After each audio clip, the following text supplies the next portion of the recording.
Paldies aptuveni 8000, kas katru mēnesi izmanto YouTube, radot mūziku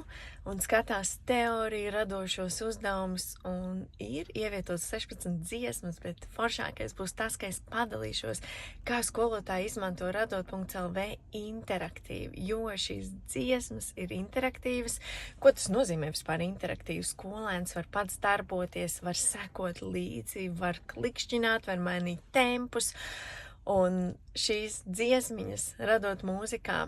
tiks ievietots, lai jūs aptuveni redzat, kā tas izskatās un varat sekot līdzi, jo tas ir liels atslogs tad, kad skolotājs saka, dziedam līdzi, sekojam līdzinošu materiālu, un realitātais skolēns nesako, viņš nesaprot, kur viņš atrodas, un skolotājiem izskraidīt 30 skolēns nav reāli.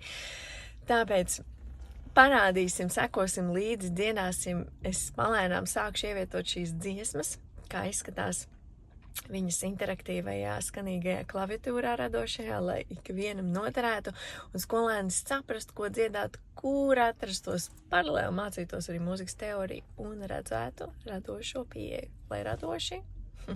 un noder, lai skanīgs pavasaris.